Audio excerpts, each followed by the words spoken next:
The stars were burning. Commander Sarah Chun watched the screens in the Deep Space Monitoring Station hidden beneath the lunar surface.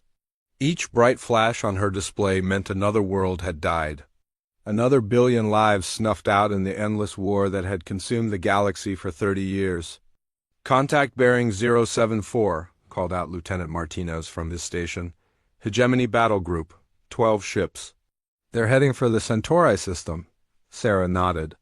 She had been tracking this particular fleet for 3 days. The aliens, in their massive ships, had no idea that humans were watching every move they made. Earth had stayed hidden in the shadows while the galaxy tore itself apart. The war had started over something humans could barely understand. Two vast alien empires, the Hegemony Alliance and the Void Collective, had been fighting over resources and territory for decades. What began as border disputes had grown into total war. Entire star systems had been wiped out. Planets cracked, open like eggs. Species driven to extinction. And through it all, Earth had watched and learned. Dr. James Park entered the command center carrying a steaming cup of coffee. The chief scientist looked tired. He had been working 8-hour days. For the past month, analyzing the latest alien technology samples their hidden probes had collected from battlefields. "Any new developments?" he asked, settling into the chair next to Sarah. "The usual," she replied, pointing to the main display. "The Void ships are massing near Volf 359. The Hegemony is pulling back from the outer rim. Both sides are getting desperate." James studied the tactical display. Red dots marked Hegemony positions. Blue showed the Void Collective. The map of local space looked like a disease spreading through healthy tissue. "Our analysis teams finished looking at that wreckage from the Vega battle," James said. "The energy weapons are more advanced than we thought. They can punch through 6 meters of titanium steel like it was paper." Sarah felt a chill run down her spine.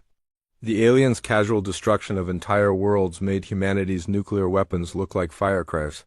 Yet Earth's leaders had made the right choice 30 years ago when First Contact had revealed the galactic war. Stay hidden. Stay neutral. Stay alive. The policy had worked.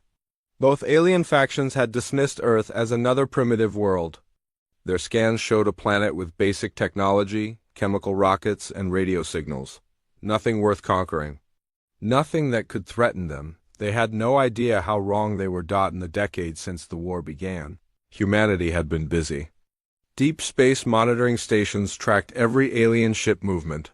Hidden facilities in the asteroid belt reverse-engineered captured technology. Earth's brightest minds worked in secret to understand and improve upon alien science. "Sir," Martinez called out, "we're getting reports from Station Gamma, large energy signatures near Jupiter." Sarah's blood turned cold. Station Gamma monitored the outer solar system. Nothing alien was supposed to come that close to Earth. "Put it on screen," she ordered. The main display shifted to show a real-time feed from Jupiter space. For a moment, Sarah saw nothing but the familiar sight of the gas giant and its moons. Then the space near Ao began to shimmer.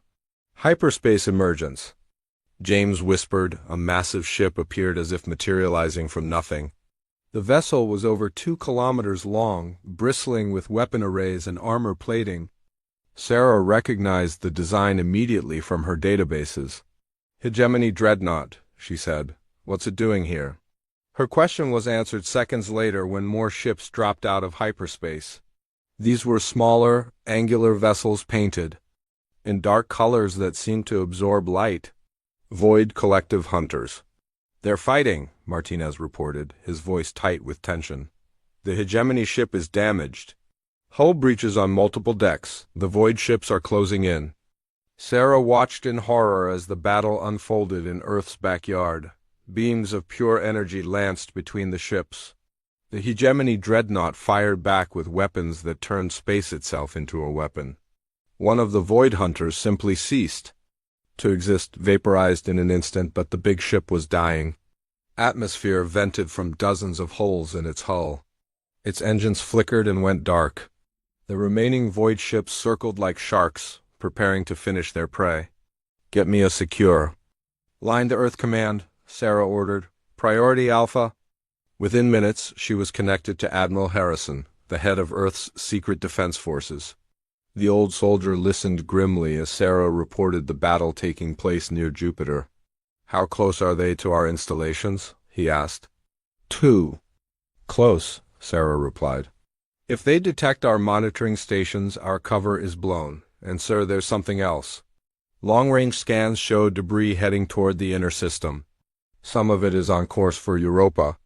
Europa, the mining colony that housed 300 civilian workers and their families. The first permanent human settlement beyond Mars. If alien debris struck the colony, evacuate Europa immediately, Admiral Harrison ordered. Full emergency protocols. And Sarah, prepare the fleet. Sarah felt her heart skip a beat. The fleet. For 30 years, humanity had been building ships in secret.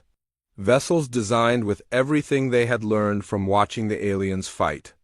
The fleet was supposed to be Earth's last line of defense if the war ever came to the solar system. It looked like that day had arrived. Understood, sir, she said. The connection ended, and Sarah turned back to her screens. The battle near Jupiter was ending. The hegemony dreadnought was dead in space, its hull split open like a broken toy. The void ships were already moving away, heading back toward their own territory, but the damage was done. Pieces of destroyed alien ships were scattered throughout the outer solar system. Some chunks of debris were the size of city blocks, and they were all moving toward the inner planets at tremendous speed. Sir, Martinez called out, Europa colony is not responding to evacuation orders. Their communications array was damaged in yesterday's solar storm. They don't know what's coming. Sarah closed her eyes for a moment. 300 innocent people, miners and engineers and their families. They had come to Europa to build humanity's future among the stars. Now they were about to become the first human casualties of the galactic war. Time to impact? She asked. 14 hours, Martinez replied. 14 hours to save 300 lives. 14 hours before Earth's neutrality would be shattered. Forever. Sarah opened a new communication channel. This one encrypted with quantum codes that no alien technology could break. This is Deep Watch Command to all stations, she announced. Operation Silver Shield is now active. All units prepare for immediate deployment. Across the solar system, hidden facilities came alive. On the far side of the moon, massive hangar doors opened for the first time in 20 years. In the asteroid belt, ships that had been disguised as mining equipment shed their camouflage. Near Pluto, a battle station that officially did not exist began charging its weapons. Humanity had spent 3 decades preparing for this moment. They had watched the galaxy burn while building their own defenses. They had learned from every alien battle, studied every weapon, analyzed every tactic. The aliens thought Earth was weak and primitive. They thought humans were not worth their attention. They were about to discover how wrong they had been. Dr. Park stood beside Sarah as reports flooded in from across the solar system. Ships were launching. Crews that had trained for years in secret or taken their positions. The hidden defense network that protected Earth was coming online. Do you think we're ready? He asked quietly. Sarah watched the tactical display update as human ships began moving toward the outer system. Each vessel represented years of work and sacrifice. They carried the hopes and fears of an entire world. We have to be, she said. Because ready or not, the war just came to us. In the depths of space, alien debris continued its deadly journey toward Europa. But now it was being tracked by sensors the aliens did not know existed. Human ships were moving to intercept. And on Earth, leaders who had spent decades planning for this day were giving orders that would change the course of galactic history. The age of human neutrality was ending. What came next would determine whether humanity joined the ranks of extinct species or took its place among the stars as something the galaxy had never seen before.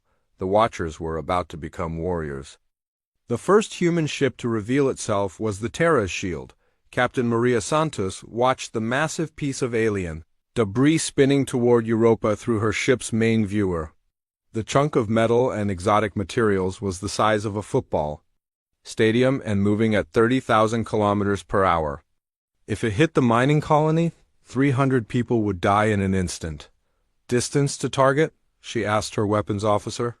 50,000 kilometers in closing, Lieutenant Commander Zhang replied. Impact with Europa in 47 minutes. Maria had trained for this moment for 15 years. Her ship was one of 20 vessels in humanity's secret defense fleet. Built in hidden shipyards throughout the solar system, the Terra's shield looked nothing like the alien warships that had been fighting across the galaxy. Where alien ships were massive and heavily armored, human vessels were sleek and fast. The Terra's shield was only 400 meters long, but it packed weapons and defenses that had taken decades to develop. Every system had been designed after careful study of alien technology and tactics. Target locked, Zhang announced. Particle. Beam ready. Fire, Maria ordered. A beam of charged particles lanced out from the Terra's shield. The energy struck the debris and turned it into glowing vapor in seconds. The threat to Europa was gone, but Maria knew this was only the beginning. Captain, her communications officer called out. We're getting a priority signal from Earth Command. Admiral Harrison wants to speak with you directly. The main viewer switched to show the weathered face of Admiral Harrison. Behind him, Maria could see the busy command center deep beneath the Colorado mountains. Good work, Captain Santos, the Admiral said. But we have a bigger problem. Long-range sensors are picking up more alien ships heading our way, both hegemony and void forces. They detected the energy signature from that battle near Jupiter. Maria felt her stomach drop. For 30 years, humanity had stayed hidden by avoiding any actions that might reveal their presence. But saving Europa had required using their weapons. Now the aliens knew something was in the Sol system. How long do we have? She asked. 6 hours, Harrison replied. Maybe less. The lead ships are moving fast. They want to investigate what happened to their people. Through her ship's sensors, Maria could detect the approaching alien vessels. 3 hegemony cruisers and 2 void destroyers. Each ship was larger and more heavily armed than anything in the human fleet. Under normal circumstances, 5 alien warships could destroy every human installation in the solar system without breaking a sweat, but these were not normal circumstances. Humanity had not been idle during the decades of galactic war. Admiral, Maria said, requesting permission to activate the full defense grid. Harrison was quiet for a long moment. Maria knew what he was thinking. Once they revealed Earth's true capabilities, there would be no going back. The galaxy would know that humans were not the primitive species they appeared to be. Permission granted, Harrison said finally. All ships, all stations, Code 7 authorization. Full defensive posture. Across the solar system, humanity's hidden defenses came alive. Near Mars, weapon platforms that had been disguised as asteroids powered up their particle cannons. In the belt between Mars and Jupiter, automated defense drones emerged from hidden storage bays. Around Earth itself, orbital battle stations that had been invisible to alien sensors suddenly appeared as their stealth systems shut down, but the most impressive sight was the fleet itself. 20 human warships emerged from their hiding places. Throughout the solar system, they moved with perfect coordination, their quantum communication systems, allowing them to act as a single unit. Maria watched the tactical display as the human ships took their positions. Each vessel was painted in the deep blue of Earth's oceans, with the white and green symbol of the United Nations on their hulls. They looked small compared to the approaching alien forces, but Maria knew appearances could be deceiving. Unknown vessels, came a transmission on standard galactic frequencies. This is War Commander Thex of the Hegemony Alliance. You are in violation of neutral space. Identify yourselves immediately. Maria looked to Admiral Harrison for guidance. The Admiral nodded. This is Captain Maria Santos of the Earth Defense Force, she replied. You are in violation of Terran space. Your weapons fire damaged our civilian installations and threatened the lives of our people. There was a long pause. When the alien commander spoke again, his voice carried surprise and confusion. Earth Defense Force? Our records show that Earth is a primitive world. Your people have barely achieved spaceflight. Your records are incomplete, Maria said calmly. We demand an explanation for the attack on our territory. The alien ships had slowed as they approached the inner solar system. Maria could see them on her sensors, massive vessels bristling with weapons. The lead hegemony cruiser was over a kilometer long and carried enough firepower to level a city, but the aliens were hesitating. They had expected to find wreckage and perhaps some primitive space stations. Instead, they faced an organized fleet that spoke with confidence and authority. There's been no attack on your people, War Commander Dex replied. We were pursuing enemy forces. Any damage to your installations was accidental. 300 of our people died when your debris hit Europa, Maria said, her voice hard. That makes it an attack. She was lying, of course. The evacuation had been successful. Every person on Europa had made it to the emergency shelters before the debris struck. But the aliens did not need to know that from the void ships came a different voice, harsh and mechanical. Hegemony scum, the void commander said. Your carelessness has involved another species in our conflict. The humans have every right to demand compensation. Stay out of this, void filth, Dex snapped back. This is between us and the humans. Maria realized that the aliens were more concerned about each other than about the human ships. Even now, facing an unknown force, their hatred for each other dominated their thinking. Both of you will explain your presence in our system, she said firmly. And both of you will compensate us for the damage you have caused. The two alien fleets had formed up in opposing formations, their weapons trained on each other as much as on the human ships.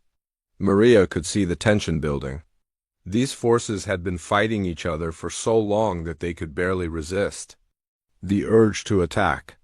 Captain, her sensor officer called out quietly, I'm detecting weapons charges building in both fleets. They're preparing to fight each other. Maria nodded. This was exactly what Earth strategists had predicted. The alien factions were so consumed by their war that they could not focus on anything else for long. All human ships, she broadcast on the secure quantum channel, prepare to demonstrate our capabilities. Target the weapon systems only. We want to disable, not destroy. The human fleet spread out in a complex formation that confused the alien commanders. Instead of the simple battle lines favored by both factions, the Earth ships moved in 3 dimensions using tactics that no galactic military had ever developed. Unknown human vessels, War Commander Dex said. You will withdraw from this area immediately. We have business with the Void forces. This is our system, Maria replied. You will conduct no military operations here without our permission. The hegemony commander laughed, a sound like grinding metal. Your ships are primitive. Your weapons are weak.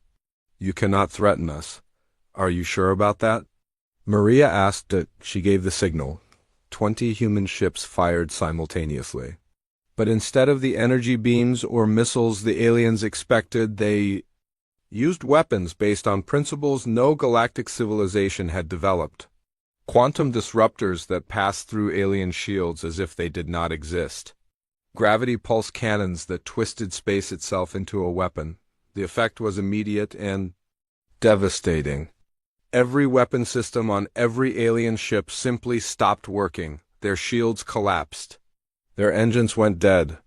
Their communication arrays went silent. 5 of the most advanced warships in the galaxy were rendered helpless in less than 10 seconds. War Commander. Dex's voice came through on emergency frequencies, filled with shock and confusion. Impossible, he whispered. Our shields, our weapons, ... How did you ... We have been watching your war for 30 years, Maria said calmly. We have studied every weapon, analyzed every tactic, recorded every battle. Did you really think we learned nothing? The Void Commander's mechanical voice carried a note of fear. What are you? We are humans, Maria replied. And this is our home? You brought your war here? You threatened our people? That was a mistake. Admiral Harrison's voice came through on the command frequency. Captain Santos, both alien fleets, are sending distress signals. Their home governments will know what happened here within hours. Maria nodded. There would be no hiding now. Within days, every major power in the galaxy would know that Earth was not the primitive world they had believed. The secret that humanity had kept for 3 decades was finally out. What happens now? She asked. Now, Harrison said grimly, we find out if 30 years of preparation was enough. On her sensors, Maria could see more ships approaching from deep space. Word was spreading fast through the galactic communication networks. Soon, Earth would face visitors from dozens of alien civilizations, all wanting to understand how a primitive species had developed weapons that could disable their most advanced warships. The age of human isolation was over. The galaxy was about to discover that the quiet little world in the outer rim had been hiding the most dangerous secret of all. They had been preparing for war. The meeting room beneath Geneva was the most secure place on Earth. Dr. Elena Vasquez checked her notes one final time as she waited for the alien delegates to arrive. As Earth's chief xenobiologist and head of the First Contact Committee, she would be humanity's voice in the most important negotiations in human history. The room itself had been designed to impress. High ceilings, polished marble floors, and walls lined with displays showing Earth's cities, forests, and oceans. The message was clear. This was a world worth protecting. They're coming through the transport now, her assistant announced. Elena took a deep breath. 3 days had passed since the incident in Jupiter space. 3 days of frantic preparation as Earth's leaders decided how to handle the galaxy's attention. The disabled alien ships had been towed to a neutral station near Saturn, their crews treated with respect but kept under guard. The first to enter was War Commander Thex of the Hegemony Alliance. The alien stood nearly 3 meters tall, his body covered in scales that shifted from silver to gold in the light. His forearms moved with military precision, and his large eyes missed nothing as they scanned the room. Behind him came Shadow Weaver Crix of the Void Collective. The Void being was harder to look at directly, its form seeming to bend light around itself. Dark robes hid most of its body, but Elena could see the occasional glimpse of pale skin and too many joints. Both aliens had come with small diplomatic teams, but Elena noticed how they positioned themselves as far apart as possible. Even here, in a neutral meeting, their hatred for each other was obvious. Welcome to Earth, Elena said, standing to greet them. I am Dr. Elena Vasquez. I speak for the United Nations of Earth in these proceedings. War Commander Thex examined her with obvious confusion. You are quite small, he said. Are you certain you have the authority to negotiate with warrior commanders? I am certain, Elena replied calmly. She had expected this reaction. Most galactic species valued physical size and strength above all else. They would learn that humans were different. Shadow Weaver Crix spoke in a voice like whispers in an empty room. Your people have surprised us, Dr. Vasquez. Our intelligence suggested that Earth was a primitive world. Your intelligence was incomplete. Elena said, Please sit. We have much to discuss. The aliens took their places at the curved table, their teams arranging themselves behind them. Elena activated the room's holographic display system, causing both delegations to tense at the unexpected technology. For 30 years, Elena began, we have watched your war consume the galaxy. We have recorded every battle, analyzed every weapon, studied every tactic. The display showed a 3-dimensional map of local space, with thousands of red markers indicating battle sites. The scope of the destruction was staggering even from a distance. Impossible, War Commander Thex sighed. We would have detected your observation posts, would you? Elena asked. She gestured, and the display changed to show footage of alien battles. The images were crystal clear, showing details that could only have been captured by someone very close to the action. Both alien commanders leaned forward, studying the recordings with growing alarm. These were classified battles, secret operations that no outsider should have witnessed. The Battle of Kepler Station, Elena said as the display showed hegemony forces destroying a civilian habitat. 7 million non-combatants died when your forces targeted the life support systems. War Commander Thex's scales shifted to a darker color. That was a military necessity. The station was harboring Void sympathizers. Were the children sympathizers too? Elena asked quietly. The display changed again, showing Void collective ships using biological weapons against a colony world. The death toll had been 12 million. The purge of Vega Prime, Elena continued. Your people released a plague that killed everything larger than an insect. Shadow Weaver Crix remained motionless. The colony refused to surrender. They chose their fate. Elena studied both aliens carefully. She had spent years preparing for this moment, learning about their psychologies, their cultures, their justifications for the horrors they had committed. Do you know what we found most interesting about your war? She asked. Both commanders waited for her to continue. Neither of you remember why it started. The silence that followed was deafening. Elena could see the truth in their reactions. After 30 years of killing, the original cause of the conflict had been lost in hatred and revenge. The war began, Elena said, consulting her notes, over mining rights in the Tau Ceti system. A trade dispute that escalated when a hegemony merchant vessel fired on a Void customs ship. That is not important, War Commander Thex sighed, but his voice lacked conviction.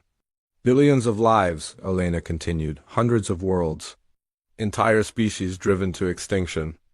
All because two civilizations could not negotiate a trade agreement. She let that sink in before continuing. You came to our system to continue your war. Your actions threatened our people. Now you both seek our alliance, believing we are just another primitive species to exploit.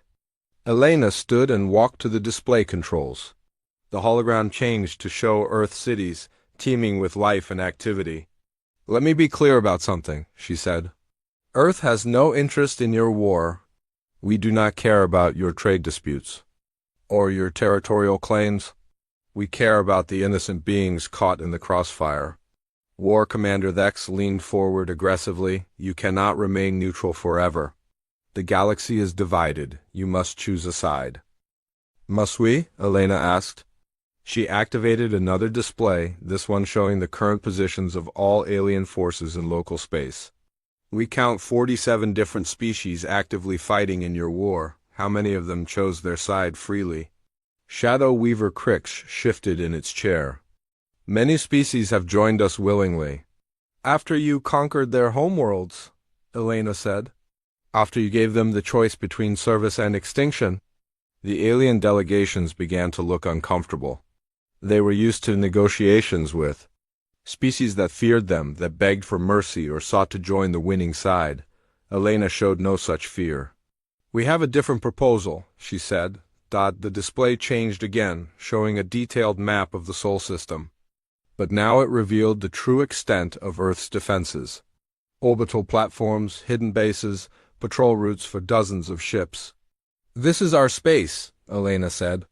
No military vessels from either faction will be permitted here without our permission. Any ship that enters Sol system will be stopped and searched. Any crew that commits hostile acts will be detained. War Commander Thex stood abruptly, his scales flashing with anger. You dare to threaten us? Your ships may have surprised us once, but we have fleets that could crush your entire world. Could you? Elena asked calmly. The display shifted one final time, showing long-range sensor data from across the galaxy. Elena had been saving this revelation for the right moment. We have been watching you for 30 years, she said. We know the location of every major fleet, every supply depot, every command center. We know your battle plans before your own commanders do. The alien delegation stared at the display in shock. The data was impossibly detailed, showing ship movements and strategic positions that should have been highly classified. How? Shadow Weaver Crix whispered. We learned from you, Elena said. Every piece of technology you discarded, we studied. Every communication you broadcast, we intercepted. Every weakness you revealed, we noted. She walked around the table, meeting the eyes of each alien delegate. You fight with passion and hatred, she continued. You make decisions based on emotion and pride. But we have been watching with cold calculation, learning everything we need to know to defend ourselves. War Commander Thex slammed his fist on the table. What do you want from us? Elena returned to her seat. We want you to stop fighting in our space. We want compensation for the damage you caused to our installations. And we want you to consider our proposal for ending this war. You would mediate between us? Shadow Weaver Crix asked, its voice carrying a note of surprise. No, Elena said. We would enforce peace. She activated one final display, showing a section of space near Earth. It was marked as a neutral zone, with clearly defined boundaries and patrol routes. This will be a ceasefire zone, she announced. Any refugee from your war will find sanctuary here. Any ship that approaches peacefully will be welcome. But any attempt to bring weapons or violence into this space will be met with immediate response. Unacceptable, War Commander Thex declared. We cannot allow Void Forces to use your territory as a safe haven. Equally unacceptable, Shadow Weaver Crix agreed. Hegemony ships cannot be permitted to resupply in neutral space. Elena smiled for the first time since the meeting began. Then perhaps you should end your war. The aliens stared at her in shock. The concept was so simple, yet so foreign to their thinking that they seemed unable to process it. 30 years of fighting, Elena said quietly. Trillions dead. Countless worlds destroyed. And for what? You have both forgotten why you even started this conflict. She stood and moved to the window that looked out over Lake Geneva. The peaceful scene of boats on calm waters seemed like another universe compared to the galactic war zone the aliens knew. Humanity offers you something neither side has had in decades, she said. A chance to stop fighting, a chance to rebuild. A chance to remember what you were before the war consumed everything you cared about. When she turned back to the aliens, she saw something unexpected in their eyes. Not anger or defiance, but uncertainty. For the first time in years, someone had offered them an alternative to endless war. You cannot enforce peace across the galaxy, War Commander Thex said, but his voice lacked its earlier conviction. Can't we? Elena asked. You came here expecting to find primitives. Instead, you found weapons that could disable your most advanced ships. What else do you think we might have developed in 30 years of preparation? The meeting ended without resolution, but Elena knew she had planted seeds of doubt in both factions. As the alien delegates returned to their ships, they carried with them the knowledge that Earth was not just another species to be conquered or recruited. Humanity had positioned itself as something new in galactic politics. Not conquerors or victims, but guardians. And the galaxy was about to learn what that really meant. Captain Lisa Morrison knew they were testing humanity's resolve from the bridge of her ship. The Terra's hammer, she watched the Hegemony blockade fleet take position around Mars. 12 massive warships had arrived during the night. Their weapons trained on the mining facilities and transport routes that connected the Red Planet to Earth. They're not responding to our warnings, her communications officer reported. War Commander Thex claims they have the right to inspect all vessels in this region. Lisa studied the tactical display. The alien ships were positioned to control every approach to Mars, effectively cutting off trade between the planets. It was a classic pressure tactic, designed to force Earth's hand without actually firing the first shot. Any word from the Void Forces? She asked. 3 of their ships just dropped mines around the Jupiter trade routes, Lieutenant Hayes replied, from his sensor station. They're calling it a safety precaution to protect shipping from hegemony raiders. Lisa shook her head. Both alien factions were playing the same game. They wanted to force humanity to choose sides by making neutrality impossible. What they did not understand was that every act of aggression only strengthened Earth's resolve. Captain, her tactical officer announced, we're receiving a priority transmission from Admiral Harrison. The main screen shifted to show the Admiral's weathered face. Behind him, Lisa could see the busy command center where Earth's military leaders were coordinating humanity's response to the alien pressure. Captain Morrison, Harrison said, the President has authorized Operation Clear Sky. You are to remove all unauthorized vessels from our space. Use whatever force is necessary. Lisa felt a chill run down her spine. Operation Clear Sky was the contingency plan they had hoped never to use. It meant taking on both alien factions simultaneously, something that would have been suicide for any other species, but humanity had advantages the aliens did not know about. Understood, Admiral, she replied. What are our rules of engagement? Disable if possible, destroy if necessary, Harrison said grimly. But Lisa, make sure they understand that we are not to be underestimated. The transmission ended, and Lisa turned to her crew. The Terra's Hammer was one of the newest ships in Earth's fleet, built with technology that combined human innovation with 30 years of studying alien science. Her crew had trained for this moment their entire careers. All stations, battle. Ready, she announced. This is not a drill. Around her, the bridge came alive with activity.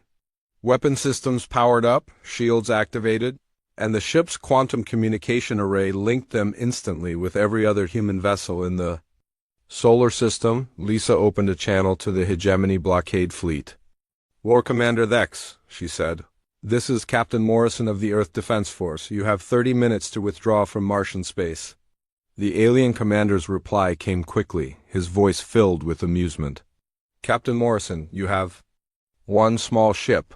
We have 12 warships, each more powerful than anything in your primitive fleet. Surely you do not intend to fight us? Actually, Lisa said calmly, I do. She cut the transmission and activated the fleet-wide communication system.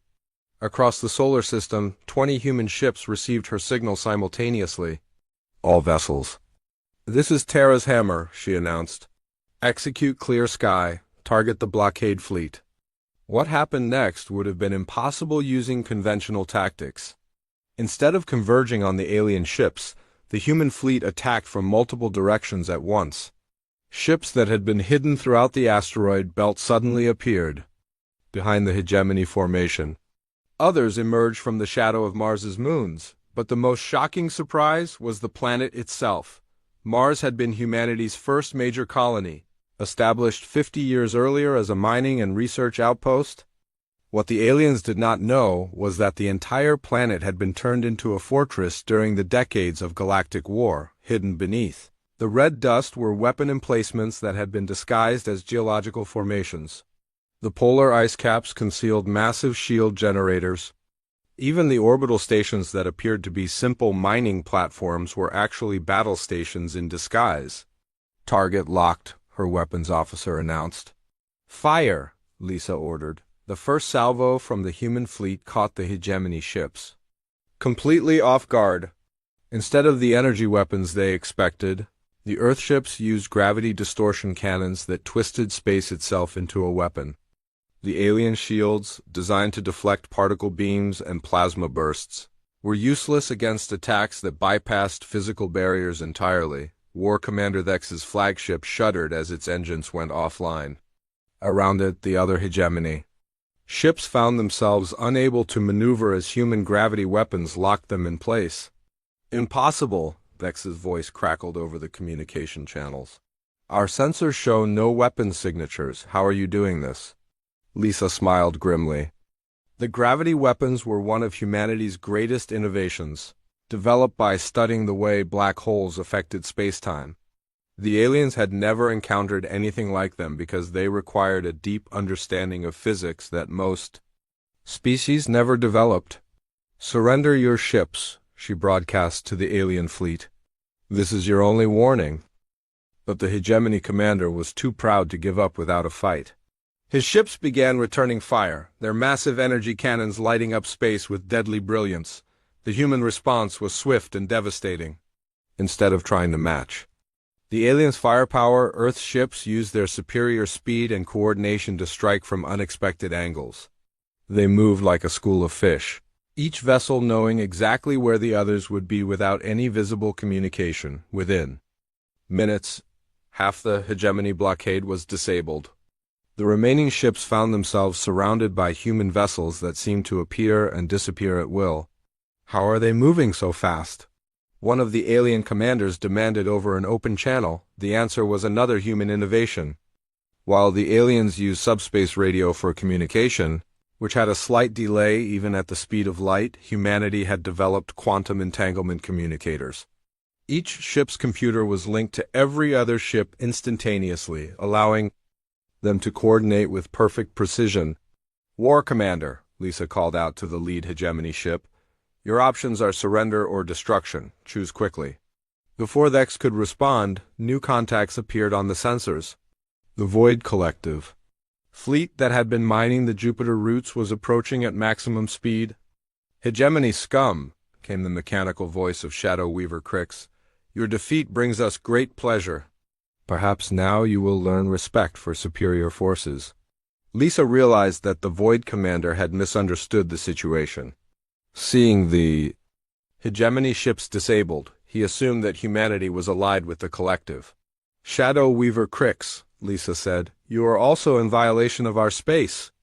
Withdraw immediately or face the same fate as the hegemony fleet." There was a moment of shocked silence before the Void Commander replied.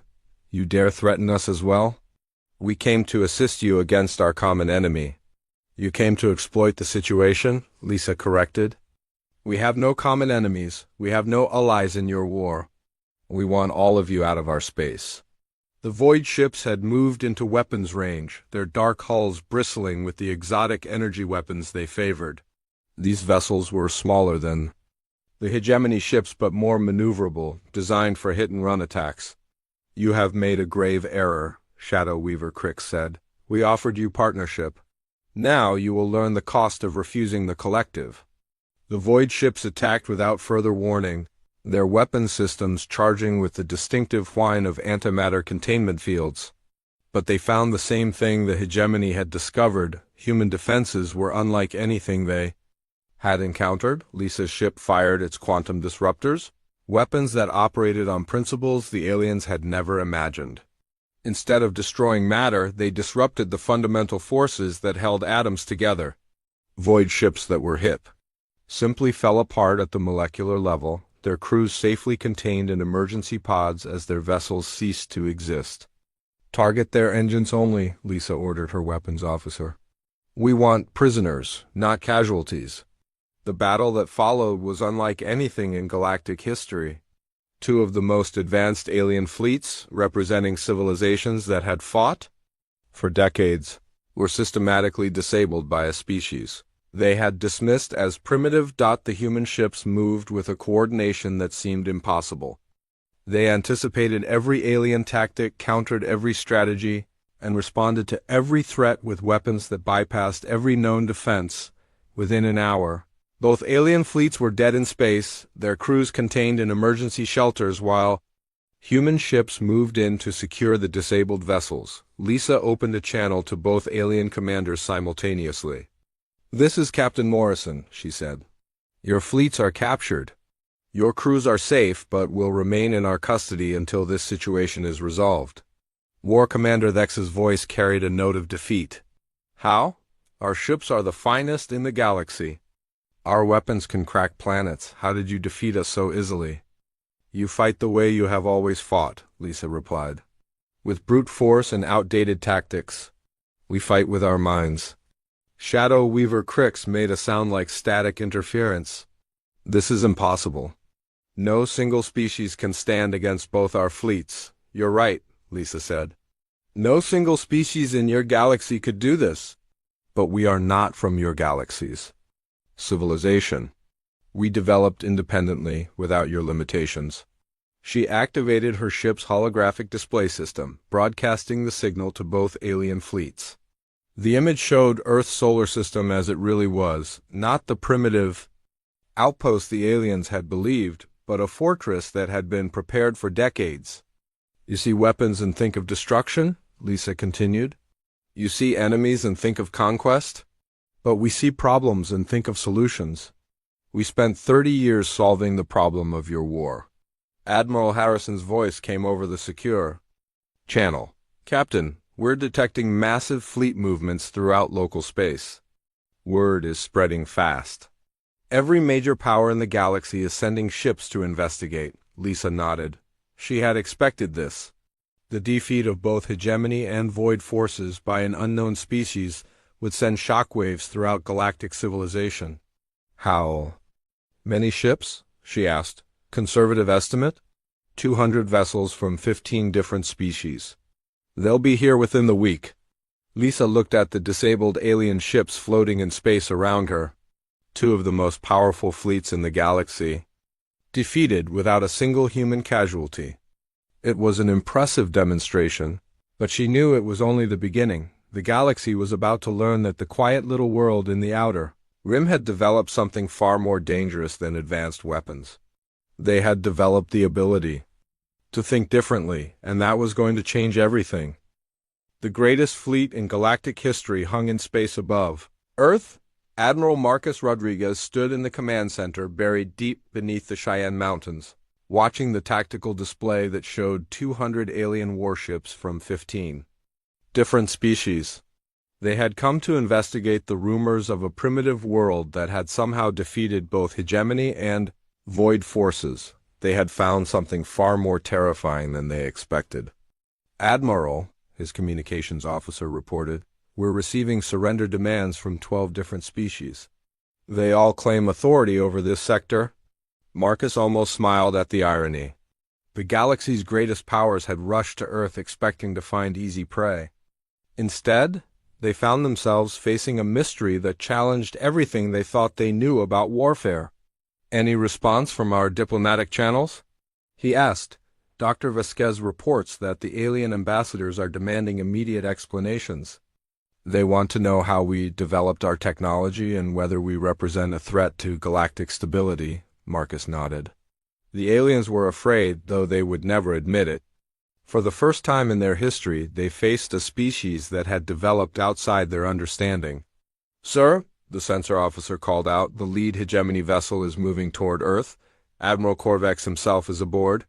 Marcus studied the massive dreadnought approaching his planet. Admiral Corvex commanded the largest fleet in hegemony space, a force that had conquered dozens of worlds. He was considered one of the finest military minds in the galaxy. He was about to learn how wrong that assessment was. Open a channel to all ships, Marcus ordered. His image appeared on screens throughout the solar system, visible to every alien vessel and their crews. When he spoke, his voice carried the authority of a species that had spent 30 years preparing for this moment. I am Admiral Marcus Rodriguez of the Earth Defense Force, he announced. You have entered our space without permission. You have brought weapons of war to our peaceful system. This ends now. Admiral Corvex responded immediately, his voice filled with the arrogance of a conqueror. Admiral Rodriguez, I command a fleet of 80 vessels. You are outnumbered and outgunned. Surrender your forces and submit to hegemony authority. Are we outnumbered? Marcus asked calmly. He activated Earth's true defense grid for the first time in its history. What the aliens had seen before was only a fraction of humanity's capabilities. Now, as stealth systems deactivated and hidden installations revealed themselves, the scope of Earth's preparations became clear. Weapon platforms emerged from asteroid fields where they had been disguised as mining equipment. Battle stations that had appeared to be space habitats powered up their defensive systems. The moon itself opened like a flower, revealing massive launch bays that had been hidden beneath its surface for decades, but the most shocking revelation was the fleet. What the aliens had thought was humanity's entire space force, 20 ships, was revealed to be just the advance guard. From hidden bases throughout the solar system came hundreds of human vessels, each one incorporating 30 years of technological advancement. Admiral Corvex, Marcus said, you came here with 80 ships, we have 500. You brought weapons designed to fight other aliens. We brought weapons designed to fight you specifically. The alien fleet commanders watched in growing horror as human ships surrounded them from every direction. These vessels moved with perfect coordination, their quantum communication systems allowing them to act as a single organism. Impossible, Admiral Corvex whispered. Our intelligence showed a primitive world with basic technology. Your intelligence showed you what we wanted you to see, Marcus replied. For 30 years, we have watched your wars and learned from your mistakes. Every battle you fought, we studied. Every weapon you used, we analyzed. Every tactic you employed, we countered. From the bridge of his flagship, Admiral Corvex could see the truth displayed on his sensors. The human fleet was not just larger than his own, it was technologically superior in ways that defied explanation. How? He demanded. Marcus activated the holographic display system, broadcasting to every alien ship simultaneously. The image showed a timeline of the galactic war, with thousands of battles marked and analyzed. You fight with emotion, Marcus explained. Hatred, pride, fear, revenge. These feelings make you predictable. But we watched with cold logic, calculating the best way to defeat every strategy you developed. The display changed to show weapon specifications, revealing the extent of human innovation. Gravity distortion cannons that could crush ships like tin cans. Quantum disruptors that dissolved matter at the subatomic level. Shield generators that bent space-time itself. You copied our technology, Admiral Corvex accused. We improved upon it, Marcus corrected. Your plasma cannons are powerful but inefficient. Our particle beams have 3 times the range and half the energy cost. Your shields block energy but not gravity. Our defenses protect against forces you have not even discovered yet. Shadow Weaver Crix's mechanical voice joined the conversation. You cannot have developed all this in isolation. Who are your allies? We have no allies, Marcus said. We did not need them. We had something better, time and patience. The truth was both simple and devastating. While the galaxy's great powers had spent decades fighting each other, humanity had been building the most advanced military force in known space. They had done it slowly, carefully, learning from every alien mistake. Admiral Rodriguez, came a new voice from the fleet. This was Prime Commander Zilith of the Crystalline Confederation, one of the galaxy's oldest civilizations. Surely you do not intend to fight all of us simultaneously? Fight you? Marcus asked. No, Prime Commander, I intend to stop you. The human fleet moved with sudden, terrifying precision. 500 ships acted as one, their weapons targeting the engine systems of every alien vessel simultaneously. The attack came without warning and with overwhelming force. In less than 10 minutes, the greatest armada in galactic history was dead in space. The aliens' weapons never had a chance to fire. Their shields, designed to protect against energy attacks, were useless against weapons that bypassed conventional physics. Their communications were jammed by quantum interference. Their engines were disabled by gravity wells that prevented faster-than-light travel. 200 of the galaxy's most advanced warships had been reduced to helpless hulks without a single shot being fired in return. This is impossible, Admiral, Corvex said, his voice filled with disbelief. No species can develop such technology independently. You keep saying that, Marcus observed. But here we are. He opened a communication channel to the entire galaxy, broadcasting on frequencies that would reach every civilized world within days. People of the galaxy, he began, I am Admiral Marcus Rodriguez, speaking for the United Worlds of Earth. For 30 years we have watched your civilizations destroy each other in endless war. Today, that war ends. The message was being recorded by every ship in the fleet, transmitted to home worlds throughout known space. What Marcus said next would reshape galactic civilization. We did not ask for this responsibility, he continued. We wanted only to live in peace. But you brought your violence to our home. You threatened our people. You forced us to act. The display screen showed Earth as it really was, not a primitive world, but the most advanced civilization in the galaxy, cities that house billions in perfect harmony, oceans clean and blue, skies free of the pollution that marked most industrial worlds. This is what we protected, Marcus said. Not just our planet, but our way of life. We learned to solve problems instead of creating them. We chose cooperation over conquest. Admiral Corvex found his voice again. What do you want from us? End to the killing, Marcus replied simply. 30 years of war have accomplished nothing except death and destruction. It stops now. You cannot enforce peace across the entire galaxy, Prime Commander Zeleth protested. Even with your advanced technology, you cannot be everywhere at once. Marcus smiled for the first time since the battle began. Can't we? The holographic display changed to show a map of the galaxy. Hundreds of locations were marked with symbols that made the alien commanders gasp in recognition. Our observation posts, Marcus explained. We have been watching all of you for 3 decades. We know the location of every major fleet, every supply depot, every command center in civilized space. The implications hit the alien leaders like a physical blow. If humans could disable fleets this easily, and if they had been watching everything for 30 years, then nowhere in the galaxy was safe from their intervention. What you see here, Marcus continued, gesturing to the disabled fleets around, Earth is just the beginning. We have the capability to reach any system in known space within hours.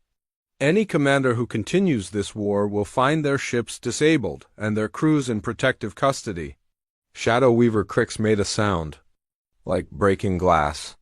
You would impose your will on the entire galaxy? We would impose peace, Marcus corrected. Something you have all forgotten how to achieve. Dr. Elena Vasquez appeared on the communication channel, joining Marcus in the broadcast. Her diplomatic skills would be needed for what came next. The war is over, she announced. Not because we conquered you, but because we offer you something better. A chance to rebuild? A chance to remember what your civilizations were before they became obsessed with destruction. She activated a new display showing plans for reconstruction efforts across the galaxy. Refugee camps for displaced populations, medical aid for war-torn worlds. Technology-sharing programs to help damaged civilizations recover. We offer this freely, Elena said. No strings attached. No demands for territory or tribute. We ask only that you choose peace over war. The alien commanders sat in stunned silence. They had come expecting to fight a primitive species. Instead, they found themselves facing beings who thought on a scale they could barely comprehend. And if we refuse? Admiral Corvex asked quietly. Marcus's expression grew cold. Then you will find your ships disabled every time you try to fight. Your weapons will fail, your communications will be jammed, your wars will become impossible to conduct. This is tyranny, Prime Commander Zeleth protested. This is necessity, Marcus replied. You have proven that you cannot stop fighting on your own, so we will stop it for you? He paused, letting the weight of his words sink in. But we hope it will not come to that. We hope you will choose to join us in building something better than the galaxy you have created through war. The communication ended, leaving the disabled alien fleets to contemplate their situation. Around them, human ships maintained perfect formations. Their crews ready for any sign of continued hostility, but there would be no more fighting. The galaxy's greatest military powers had been defeated not through superior firepower, but through superior thinking. Humanity had solved the problem of galactic war by becoming strong enough to enforce peace. In the days that followed, the news would spread to every world in known space. The primitive species from the outer rim had become the galaxy's new guardians. The age of endless war was over. The age of human peace had begun. The morning sun rose over the golden fields of Kepler 442b, painting the endless wheat-like crops in warm yellow light. The plants swayed gently in the soft breeze, their tall stems heavy with grain that would feed millions across the galaxy. This was home to the Verdani, a peaceful people who looked like walking trees with bark-like skin and leaves that changed color with their moods. Elder Thornweave stood at the edge of New Grove City, watching the farmers tend their crops. His bark was old and weathered, marked with the deep lines that came from 300 years of life. His leaves had turned the soft gold color that meant he was content. The Verdani had built their cities to grow from the earth itself, with living walls of intertwined branches and roofs made of massive leaves that opened to catch the morning light. The children played among the crop rows, their young voices carrying on the wind. Their leaves were bright green with joy as they chased each other between the stalks. Some of the older children helped their parents, learning the ancient ways of making plants grow bigger and stronger. The Verdani had shared this gift with many worlds, teaching other species how to grow enough food so no one would go hungry. Thornweave smiled as he watched them. The Verdani had never known war. They had no weapons except farming tools. They had no armies except the volunteers who helped during harvest time. When other species fought, the Verdani would send food and medicine to both sides. They believed that kindness could solve any problem, that growth was better than destruction. That morning, like every morning for the past 50 years, the great communication dish at the center of the city sent out peaceful messages to the galaxy. They shared news about their crops, offered help to any world that needed food, and sent their beautiful growing songs that could make flowers bloom. Just by hearing them, Thornweave was listening to the morning reports when everything changed. The first sign was the light. The golden sunlight suddenly became dim, as if clouds had covered the sky. But when Thornweave looked up, he saw something that made his leaves turn the dark blue color of fear. The sky was filled with ships, massive black ships that blocked out the sun itself. The ships were unlike anything the Verdani had ever seen. They looked like giant insects made of metal, with sharp edges and glowing red lights. Some were as big as mountains, casting shadows over entire cities. Smaller ships buzzed around them like angry wasps, their engines leaving trails of red fire in the sky. The communication officer, a young Verdani named Seedling Brightbark, ran to Thornweave with panic in his voice.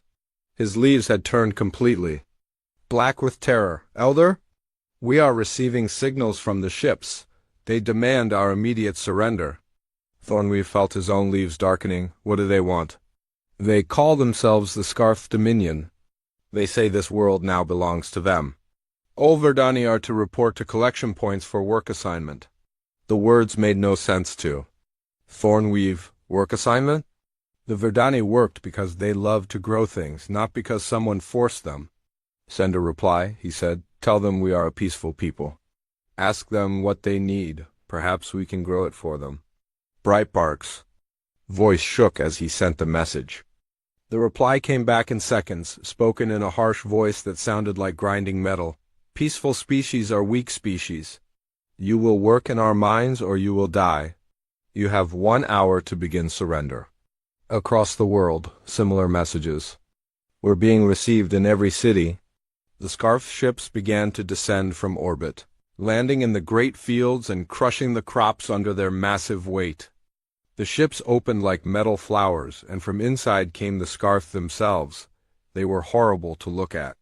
Each Scarf stood as tall as 2 Verdani, with 4 arms ending in sharp claws. Their bodies were covered in black shells like giant beetles, and their faces had too many eyes and mandibles that clicked when they spoke. They moved in perfect coordination, as if they all shared the same mind. The Scarf soldiers spread out from their ships, carrying weapons that shot beams of red light. When the beams touched the living walls of Verdani cities, the wood turned black and crumbled to ash. When they touched the crops, entire fields withered and died in seconds. Thornweave watched in horror as the Scarf began to round up his people. The Verdani did not resist. They had no weapons and no knowledge of fighting. When young Verdani tried to run, the Scarf caught them easily with their 4 arms. When parents tried to protect their children, the red beams turned them to ash. "Send out the emergency signal," Thornweave ordered. "Contact the Galactic Cooperative. Tell them we need help." Brightbark worked frantically at his communication station. "I am sending on all emergency frequencies, Elder. The signal is going out to every world in the cooperative." The Galactic Cooperative was supposed to protect all peaceful species. It was made up of hundreds of different worlds that had agreed to help each other. The Verdani had been members for over a century, always giving food and help when other worlds needed it. Surely the cooperative would come to help them now. The first replies came within hours. The responses filled Thornweave with hope at first. Then with growing despair, from the Altarian Republic, "We have received your distress call. This matter will be discussed at the next council session in 6 weeks. From the Centauri Alliance, military intervention requires approval from 3 Subcommittees. Expected processing time is 4 to 6 months. From the Vegan Trade Federation, we cannot risk our shipping routes. The Scarf Dominion controls 12 systems. This is not economically viable. Message after message came in, all saying the same thing in different ways. The galaxy's great powers would talk about helping the Verdani, but they would not actually do anything. They had their own interests to protect, their own people to think about. The Verdani were just farmers on a distant world. By the end of the first day, half of New Grove City had been destroyed. The Scarf had built a large metal structure in the center of the city where they were forcing captured Verdani to work. The beautiful living buildings were being torn down and replaced with ugly metal boxes. The great fields that had fed so many worlds were being strip-mined for rare metals. Thornweave had been captured along with most of the city's leaders. They were held in a metal cage barely big enough for them to stand. Through the bars he could see Scarf soldiers forcing his people to dig deep holes in the earth with crude tools. Any Verdani who moved too slowly was struck with metal rods that sent painful electric shocks through their bodies. "Why are you doing this?" "Thornweave," asked one of the Scarf guards. "We would have shared anything you needed. We have always been friends to all species." The guard's many eyes focused on him with cold interest. "Friendship is weakness. Cooperation is inefficiency. Strong species take what they need. Weak species serve or die." "But what about the Galactic Cooperative? They will come to stop you." The Scarvith's mandibles clicked in what might have been laughter. "The cooperative talks and argues and makes committees. We act. By the time they decide to do something, this world will be empty of useful resources and your species will be extinct." As the days passed, Thornweave realized the Scarf was right. More messages came from the cooperative, but they were all the same. Committees were being formed. Studies were being done. Diplomatic solutions were being explored. But no ships came. No help arrived. The Scarf were efficient in their cruelty. They had done this before on many worlds. They knew exactly how to break a peaceful species. They separated families, putting parents and children in different work groups so they could not comfort each other. They destroyed anything beautiful or meaningful to the Verdani. The great libraries of growing songs were burned. The sacred groves where the Verdani elders meditated were cut down for building materials. Worst of all, they were slowly poisoning the planet itself. The Scarf mining machines dumped toxic waste into the soil. The air became thick with black smoke from their factories. The plants that were not destroyed by mining began to sicken and die from the pollution. Kepler 442b, which had been a garden world full of life, was becoming a dead wasteland. After 2 months of occupation, Thornweave had given up hope. Half his people were dead from overwork, starvation, or execution. The other half were slowly dying in the mines and factories. The planet that had been their paradise was being murdered before their eyes. The last message from the Galactic Cooperative had arrived 3 weeks ago. It said that a fact-finding mission would be sent when conditions permit and that all diplomatic channels remain open. It was meaningless words from people who lived in safety while the Verdani died. Thornweave sat in his cage, watching another group of Scarf ships arrive in orbit. These carried more mining equipment, more soldiers, more tools of destruction. His leaves had long ago turned the gray color of despair and had never changed back. Brightbark, who had somehow survived the first weeks of occupation, was still trying to send out distress calls when he could. But his messages were weaker now. Sent from hidden transmitters the Scarf had not yet found. "Elder," he whispered one night, "I picked up something strange today. A new signal, very faint, not from any cooperative world." Thornweave barely had the energy to care anymore. "What did it say?" "It was not a message to us. It was between ships far away. But the signal was strong, and it was moving fast. Faster than any ships we know about." "Probably more raiders," Thornweave said, "coming to pick over what the Scarf leave behind." But Brightbark shook his head. "No, Elder, the signal was different. The language was unknown, but there was something else. Music? Music?" The signals had music mixed in with the communications. Growing songs, but not ours. Different music, but beautiful. As if whoever was singing them understood what growing songs are for. Thornweave felt the smallest spark of something that might have been hope, but he pushed it away. Hope was too painful now. It does not matter. No one is coming to help us. The galaxy has made that clear. High above them, in the cold darkness of space, more scarfed ships continued to arrive. Their lights burned red against the stars as they prepared to finish what they had started. Soon there would be nothing left of the Verdani but memories. And no one in the galaxy seemed to care enough to preserve even those. The Verdani had believed that kindness and cooperation could solve any problem. They had believed that the galactic cooperative would protect them. They had believed that help would come when they needed it most. They had been wrong about everything. Sarah Chun rubbed her tired eyes and took another sip of cold coffee. It was her third cup in the last 4 hours, but she needed to stay awake. The communication station aboard the human exploration ship Defiant Curiosity was her responsibility. And space was full of signals that needed watching. Most of the signals were boring. Trade reports from merchant ships. Weather updates from colony worlds. Navigation beacons marking safe routes through asteroid fields. Sarah had been doing this job for 3 years, and she could identify most signal types, just by their sound patterns, but tonight something was different. The signal had been repeating for hours. It was faint and distorted, coming from somewhere, far beyond human space. At first, Sarah thought it might be a damaged navigation beacon or a broken communication relay. But when she cleaned up the signal and ran it through the translation computer, she realized it was much more serious. It was a distress call. The message was in a language the computer did not recognize. But the translation program was smart. It could figure out meaning from context and pattern. After an hour of work, Sarah had enough to understand what she was hearing. Help us. They came from the dark between stars. They destroy everything beautiful. They take our children for slaves. The sky burns with their ships. Please, anyone who can hear this, help us. We are the Verdani of Kepler 442b. We have always been friends to all life. Help us. The message repeated every 20 minutes. Sarah checked the timestamps and felt sick. The signal had been broadcasting for over 2 months. 2 months of calling. For help with no answer. Sarah ran the signal through the computer again to get more information.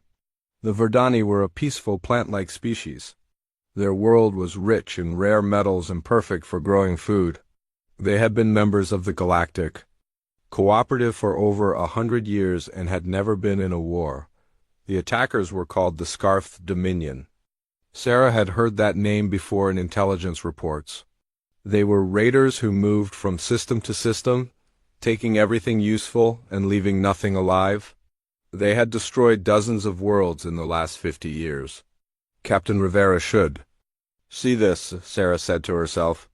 She copied the signal and translation to a datapad and walked to the bridge. Captain Marcus Rivera was studying star charts when Sarah found him.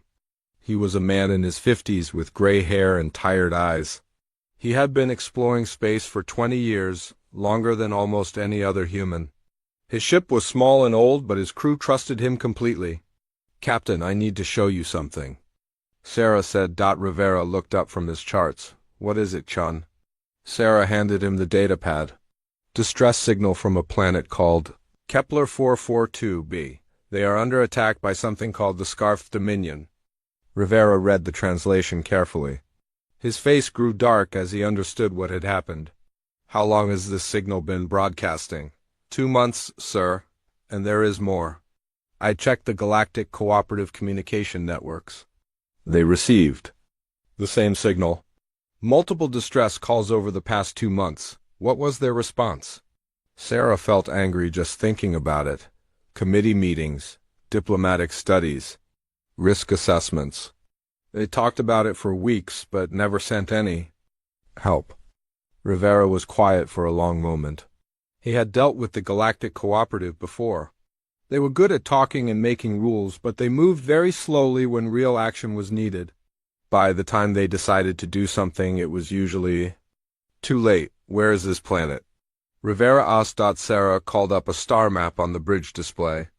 A red dot appeared far from human space, beyond the edge of explored territory. Here, sir. About 4 weeks' travel at maximum speed. That is outside our patrol area. Yes, sir. And outside human space entirely. Yes, sir. Rivera stared at the red dot for a long time. He was thinking about regulations and orders in the chain of command. The Defiant Curiosity was supposed to be mapping new star systems and looking for resources. They were not supposed to get involved in alien conflicts, but Rivera was also thinking about something else. He was thinking about the time when he was young and Earth had been attacked by an unknown enemy. Other species had helped humans then. Even though they barely knew anything about humanity, they had risked their own lives to save strangers. Chun, get Dr. Vasquez and Lieutenant Thompson up here. Sarah nodded and sent the messages. Within 10 minutes, the ship's senior officers were gathered on the bridge. Dr. Elena Vasquez was the ship's scientist. She studied alien life forms and cultures. She was young and smart and cared deeply about all living things. Lieutenant David Thompson was the security officer. He was a former soldier who had seen combat on 3 different worlds. Rivera showed them the distress signal and the translation. He watched their faces as they understood what had happened to the VERDNI. Dr. Vasquez spoke first. I know about the Verdani. They are incredible people. They have shared their knowledge of plant growth with dozens of worlds. Their techniques ended famines on at least 3 planets that I know of. What kind of people are they? Rivera asked. Peaceful, completely peaceful. They have no military at all. Their entire culture is based on growing things and helping others grow. They make music that can literally make plants grow faster and stronger. Thompson looked at the tactical data. The Scarf Dominion is bad news, Captain. Intelligence reports say they have over 2,000 ships. They strip mine entire planets and enslave or kill everyone they find. Could the Verdani fight back? No chance. These people probably do not even have weapons. From what I am reading here, they use farming tools and their bare hands for everything. Dr. Vasquez pulled up images of Verdani culture on the bridge display. Rivera saw cities that looked like living forests, with walls made of intertwined trees and roofs made of giant leaves. He saw Verdani children playing in fields of golden grain. He saw a people who had built their entire civilization around the idea of helping things grow. They gave us hybrid corn seeds 10 years ago, Dr. Vasquez said quietly. Our agricultural colonies use Verdani techniques to feed millions of people. These are good people, Captain. They have never hurt anyone. Rivera looked at the star map. Again, Kepler 442b was so far away. Even if they left right now, it would take weeks to get there. The Verdani might all be dead by then. But the signal was still broadcasting. Someone was still alive. Someone was still hoping for help. Sir, Thompson said, this is not our fight. We have orders to explore the Centauri sector and report back to Earth Command. If we leave our patrol area without authorization, we could. All face court-martial, Rivera nodded. Thompson was right about the regulations. The chain of command existed for good reasons. Ships could not just go wherever they wanted without orders. But, Thompson continued, sometimes the right thing to do is not the legal thing to do. Rivera looked at his officers. Chun was young and idealistic. She believed in helping people no matter what the cost. Dr. Vasquez was a scientist who had spent years studying alien cultures. She understood better than anyone what the galaxy was. Losing when species like the Verdani were destroyed. Thompson was a soldier who had sworn an oath to protect innocent people. We are one small ship, Rivera said. The Scarf have over 2,000 vessels. Even if we could get there in time, what could we do against those odds? We could try, Chun said. Maybe we could evacuate some survivors. Maybe we could get word to other human ships in the area? Rivera accessed the communication system and checked for other human vessels. The nearest was the cargo ship New Frontier, 3 days away from their current position. There was also the research vessel Isaac Newton about a week out, and the patrol ship Gettysburg was somewhere in The outer rim, location unknown. Not much of a fleet, Rivera said. It is better than nothing, Dr. Vasquez replied. Rivera made his decision. It was not the safe decision or the smart decision or the one that would keep him out of trouble with Earth Command. But it was the right decision. Chun, send coded messages to every human ship, station, and colony within 50 light years. Priority Alpha emergency protocols. What should the message say, sir? Rivera thought for a moment. He needed something that would make other human commanders understand the situation without explaining everything over potentially monitored channels. Tell them, remember the Alamo, remember Dunkirk.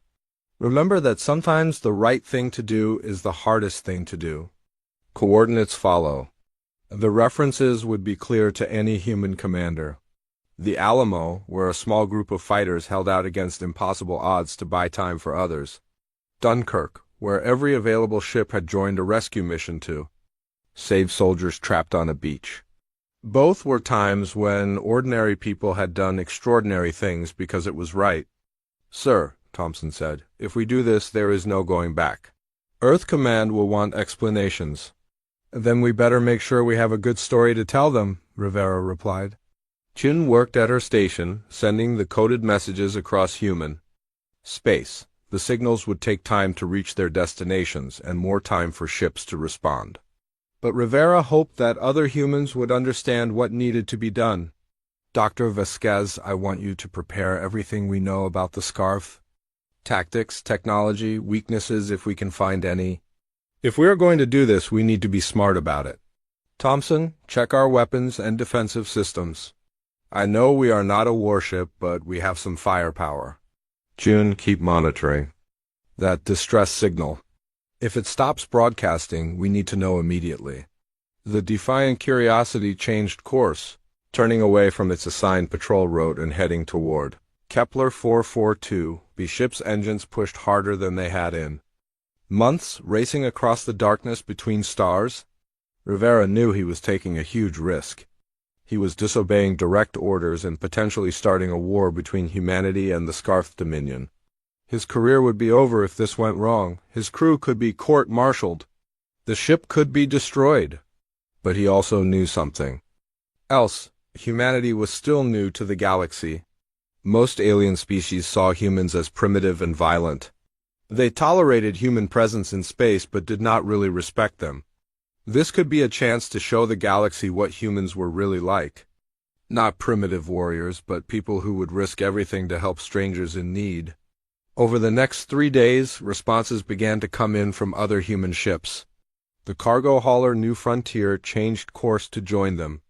The research vessel Isaac Newton dumped its planned mission and headed for Kepler 442b. Captain Sarah Williams of the patrol ship Gettysburg sent a simple message. On our way. More ships joined them as word spread. Independent traders who owed no loyalty to anyone except their own conscience. Colonial defense vessels that left their posts to answer the call. Even some corporate ships whose captains decided that some things were more important than profit. By the end of the first week, 17 human ships were converging on Kepler 442b. It was still not enough to fight the Scarf fleet directly, but it was a start. Dr. Vasquez had been studying everything she could find about the Scarf Dominion. What she learned was disturbing. They are a hive mind species, she told Rivera. Every individual Scarf is connected to a central command structure. They think and act as one organism, which makes them incredibly efficient in battle. Any weaknesses? Maybe, if we could disrupt their command structure, the individual soldiers might become confused or helpless. But that would require getting close to their command ships, and those are always heavily defended. Rivera nodded. It was not much, but it was something to work with. The distress signal from Kepler 442b continued to broadcast. Each day, it grew a little weaker, as if the transmitter was running out of power or being damaged. But it was still there. Someone was still alive. Someone was still hoping for help. As the Defiant Curiosity raced through space, Rivera wondered if they would arrive in time. He wondered if 17 ships could make any difference against an enemy that had over 2,000. He wondered if he had just led his crew and a dozen other ships to their deaths. But he also remembered something his grandfather had told him. Long ago, sometimes you do not fight because you think you can win. Sometimes you fight because it is the right thing to do, and if you do not fight, you cannot live with yourself afterward. The Verdani had helped feed human colonies. They had shared their knowledge freely with anyone who asked. They were gardeners and artists and peaceful people who had never hurt anyone, and they were dying while the galaxy watched and did nothing. But humanity was coming. Not because they had been ordered to, not because they expected any reward, but because when good people are in trouble, you help them. That was what it meant to be human. The stars ahead grew brighter as the human ships pushed their engines to the limit, racing toward a distant world where plant people waited for help that they believed would never come. Admiral Sarah Okafor stood in the war room deep inside Earth Defense Command, staring at the massive display screen that showed human space. Red dots marked the positions of every human ship that had changed course in the last week. There were dozens of them, all heading toward the same destination, a planet called Kepler 442b that most humans had never heard of. "This is madness," said General Harrison, the head of Earth's military forces. "We have 17 ships, maybe more, flying off to fight an enemy with over 2,000 vessels. They are going to be destroyed? And for what? Some alien farmers? We have never met." Admiral Okafor was quiet for a moment. She was a tall woman with dark skin and gray hair, someone who had spent 40 years in space. She had fought in 3 wars and commanded fleets and battles that decided the fate of entire worlds. She understood military strategy better than almost anyone alive. "Have you read the reports about the Verdani?" she asked. "I have read them. They are peaceful plant people who grow food." "What does that have to do with anything?" 5 years ago, when the colony world New Kansas was hit by a crop disease, who do you think saved them? General Harrison frowned. "I do not remember." "The Verdani. They sent seeds and growing techniques that saved the entire colony. 50,000 humans would have starved without their help, and they asked for nothing in return." Admiral Okafor touched a control on the display table. The screen changed to show images from various human colonies. Fields of grain growing in impossible places, hydroponic farms feeding entire cities, agricultural stations turning desert planets into gardens. New Texas, New Brazil, New Australia, Titan Station, Europa Colony. Every single one of these places uses Verdani growing techniques. We feed 20 million people using methods they taught us for free. That still does not justify sending our ships into a hopeless battle. Admiral Okafor turned to face the general. "Have you ever heard of the Xantharian incident?" "No." 15 years ago, before you were in this job, a human exploration ship was attacked by pirates near Xantharian space. The ship was damaged and the crew was trapped. We sent a distress call to every species in the area. Admiral Okafor brought up another display, showing old communication records. The Altarians said it was not their responsibility. The Centaurians said they were too busy with trade negotiations. The vegans said the risk was too high.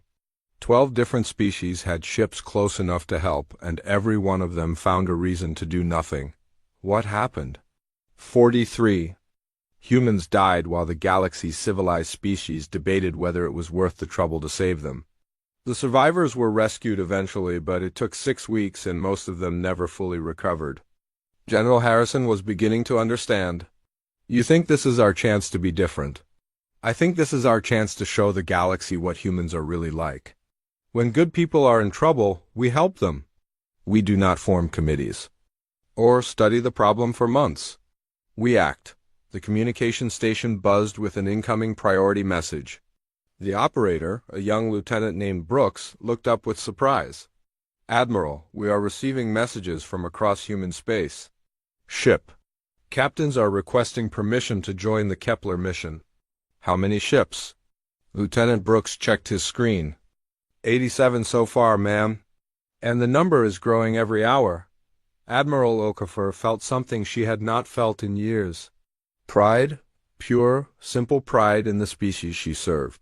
General, I am recommending to the United Earth Council that we make this mission official. You want to declare war on the Scarth Dominion? I want to declare that humanity stands with the innocent, that when peaceful people are attacked, we will respond. General Harrison shook his head. The Council will never approve it. Too risky, too expensive, too likely to make enemies we cannot afford to fight. Admiral Okafor smiled. Then I guess we will have to convince them. The emergency session of the United Earth Council was unlike anything in the history of human space government. Representatives from every major world and colony attended, either in person or by hologram. The debate was fierce and emotional. Ambassador Shun from the Luna colony spoke first. We barely have enough ships to defend our own worlds. We cannot afford to waste them on alien conflicts. These are not alien conflicts, replied Senator Williams from Mars. These are crimes against innocent people. If we do nothing, what does that say about human character? Representative Jackson from the Centauri colonies was angry. Character does not stop plasma cannons. Character does not protect our families when the Scarth decide to attack human worlds next. And what makes you think they will not attack? U.S. anyway? Asked Admiral Okafor. The Scarth respect only strength.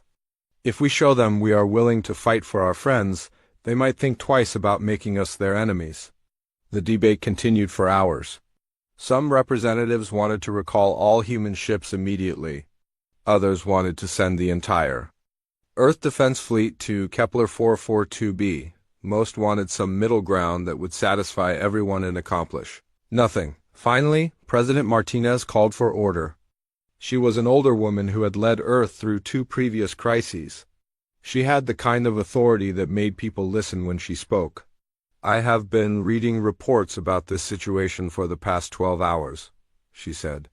I have also been reading about the Verdani people and what they have done for humanity. She activated a holographic display showing agricultural data from across human space.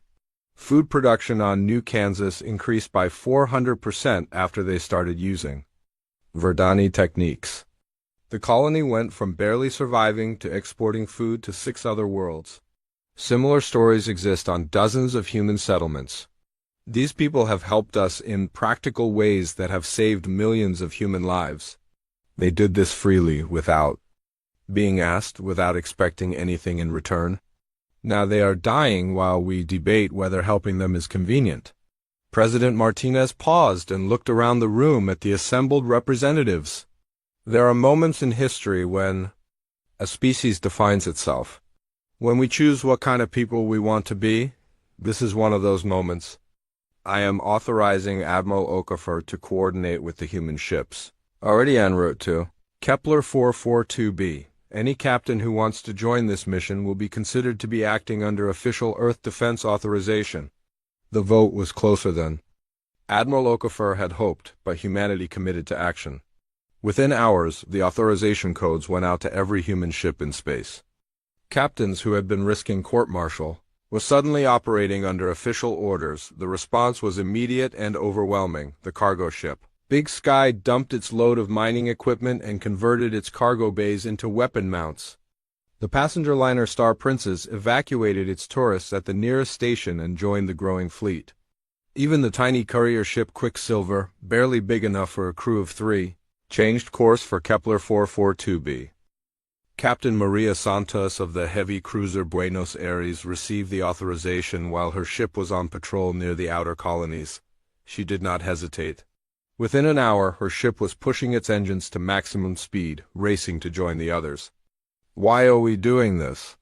asked her first officer, Commander Torres. "Because it is the right thing to do," Captain Santos replied. "And because if we do not do the right thing when it is hard, we have no right to call ourselves the good guys." The independent miners were some of the first to respond.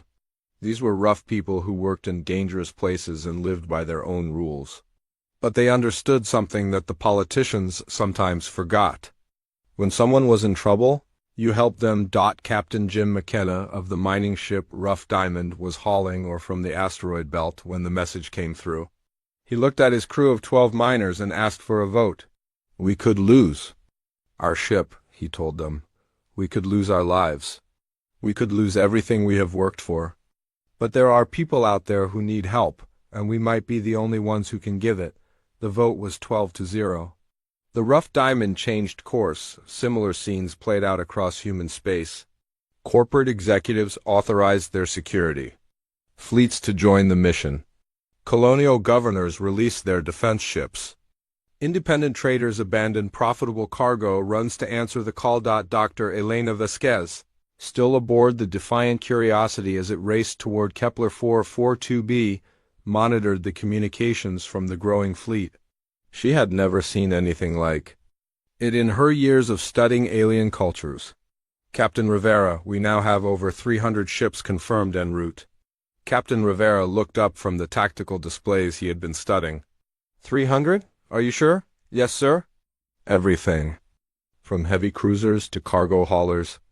Some of them are not even armed, but they are coming anyway. Rivera shook his head in amazement. When he had sent out his coded message, he had hoped for maybe a dozen ships. The response was beyond anything he had imagined, but even 300 ships might not be enough. The latest intelligence reports showed that the Scarfed Dominion had over 2,000 vessels in the Kepler system. They were heavily armed and had been fighting wars for decades. Most human ships were explorers, traders, and patrol vessels. They were not designed for major fleet battles. Dr. Vasquez, what have you learned about Scarf tactics? They fight in formation always. Every ship knows its exact position relative to every other ship. They coordinate their attacks perfectly and never break formation even when taking heavy casualties. That sounds like it would be effective. It is, against enemies who fight the same way. But they have never fought humans before. Rivera understood what she meant. Human ships did not fight in neat formations. Human captains were independent thinkers who made their own decisions in battle. Sometimes this was a weakness, but sometimes it was a strength. Have you found anything else? Yes, the Scarf have trouble adapting to unexpected situations. Their hive mind makes them efficient, but it also makes them rigid. If something happens that they have not planned for, they have difficulty responding. Rivera smiled for the first time in days. Then we need to make sure we do things they have not planned for. Meanwhile, the Galactic Cooperative was beginning to notice what was happening. Ambassador Thylix of the Altarian Republic contacted Earth directly, demanding an explanation for human ship movements. Admiral Okafor took the call personally. Ambassador Thylix appeared on the communication screen, his blue skin flushed with the color that meant he was angry. Admiral, your species is mobilizing what appears to be a military fleet. Under galactic law, such movements must be reported to the Cooperative Council. We are responding to a distress call, Ambassador. I believe your people received the same call 2 months ago. Thylix's skin color shifted to the pale blue that meant discomfort. The Verdani situation is being handled through proper diplomatic channels. How is it being handled? What ships have you sent? What aid have you provided? The situation is complex. There are legal considerations, resource allocation issues, potential ramifications for regional stability. In other words, you are doing nothing while an entire species is being murdered. That is an oversimplification of a complex situation. Admiral Okafor leaned forward in her chair. Ambassador, let me simplify it for you. Good people are dying. Bad people are killing them. We are going to stop the bad people. If that violates your procedures, I apologize for the inconvenience. Admiral, this is madness. The Scarf Dominion has over 2,000 vessels. You will only provoke them into expanding their conquests. Then they will learn that attacking innocent people has consequences. Thylix's skin turned the dark blue color of genuine fear. You could start a war that spreads across the entire galaxy. Ambassador, the war has already started. The Scarf started it when they attacked the Verdani. The only question is whether the galaxy will fight back or hide and hope the monsters go away. The conversation ended badly, with Ambassador Thylix promising to bring the matter before the Galactic Council.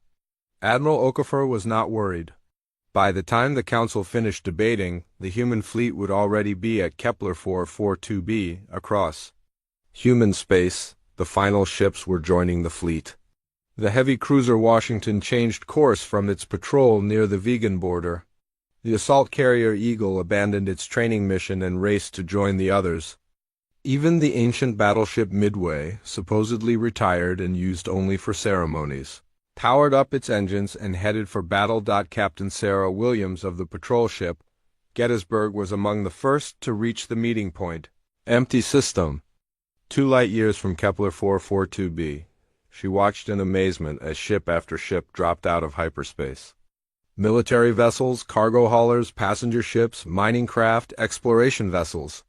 Every type of ship humanity had ever built.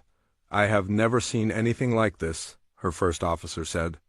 "None of us have," Captain Williams replied. "This is what happens when humans decide something is important." Admiral Okafor arrived aboard her flagship, the heavy cruiser Indomitable. She took command of the fleet and began organizing the diverse collection of ships into something resembling a military force. It was not easy. The ships had different speeds, different weapons, different capabilities. Some were heavily armed warships. Others were barely more than flying trucks with improvised weapons welded to their hulls. But they all had one thing in common. They were all crewed by humans who had decided that some things were worth fighting for. "Admiral," reported Commander Chun from the communications station, "final count is 312 ships." Admiral Okafor looked at the tactical display showing her fleet. It was the largest group of human ships ever assembled. Not the most powerful, not the most advanced, but the largest. And every single ship was here because its crew had chosen to be here. "Send a message to the fleet," she ordered. "Tomorrow we jump to Kepler 442b. We do not know what we will find. There, we do not know if we can win. But we know that innocent people are suffering and we are the only ones who can help them. Tell them that the galaxy is watching. That history will remember what we do in the next few days. That we have a chance to show every species in the galaxy what humanity stands for. Tell them to get some rest. Tomorrow we find out what we are really made of." In the darkness between stars, 312 human ships prepared for battle. Their crews checked weapons, ran diagnostics, and said prayers in a dozen different languages. They knew the odds were against them. They knew they might not survive the next day, but they also knew something that their enemies did not understand. They knew that when humans fight for something they believe in, they do not fight like any other species in the galaxy. They fight like humans, and that changes everything. The edge of the Kepler system was dark and cold. For 3 months, no friendly ships had traveled these space lanes. Only the black vessels of the Scarfed Dominion moved between the planets, carrying stolen resources and captured slaves back to their empire. But now something new appeared in the darkness. Flashes of light marked the arrival of ships dropping out of hyperspace. First one, then 10, then dozens. Within an hour, over 300 human vessels had gathered at the system's edge. Invisible to scarf sensors, but close enough to see the enemy fleet, Admiral Sarah Okafor stood on the bridge of her flagship, the Indomitable, studying the tactical display. The screen showed a nightmare. Red dots filled the space around Kepler 442b, each one representing a scarfed warship. There were so many that they almost covered the planet itself. "How many?" she asked her tactical officer. 2,047 confirmed vessels, Admiral. Most of them are clustered around the planet. Looks like they have about 300 ships on patrol around the outer system. Admiral Okafor nodded grimly. The numbers were even worse than intelligence had predicted. But the human fleet was here now, and there was no turning back. "Any sign that they have detected us?" "No, ma'am. We are far enough out that their sensors cannot pick us up yet." Captain Rivera of the Defiant Curiosity appeared on the communication screen. His small exploration ship had been the first to answer the distress call, and Admiral Okafor had made him part of her command staff. Admiral, we are still receiving the Verdani distress signal. It is very weak now, but it is still broadcasting. That means some of them are still alive, Admiral Okafor sighed. Dr. Vasquez, what can you tell us about the situation on the planet? Dr. Elena Vasquez appeared on another screen. She had been analyzing every piece of data they could gather about the Scarf occupation. The signals suggest that the Scarf have established major mining operations across the planet. They are strip mining for rare metals and using Verdani slaves as workers. Based on the pattern of communications, I estimate that maybe 20% of the original population is still alive. Admiral Okafor felt anger building in her chest. 20%. The Scarf had murdered 4 out of every 5 Verdani in just 3 months. Millions of peaceful people who had never hurt anyone. Admiral, said Commander Torres from the tactical station, we have identified the Scarf command structure. They have 5 major command ships, each controlling about 400 vessels.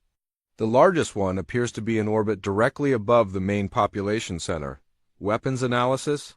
Heavy plasma cannons on all ships. Energy shields that can absorb significant damage. Their ships are designed for long campaigns and sustained fighting. Admiral Okafor studied the enemy formation. The Scarf were arranged in perfect geometric patterns around the planet. Every ship knew exactly where it was supposed to be.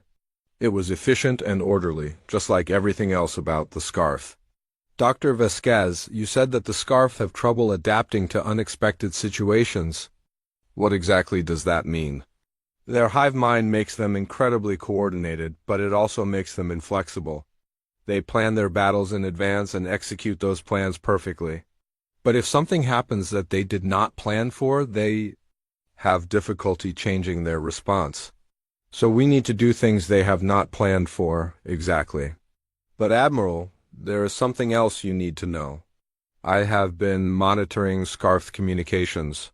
They have detected unusual hyperspace signatures in the outer system. Admiral Okafor felt her heart skip a beat. Do they know we are here?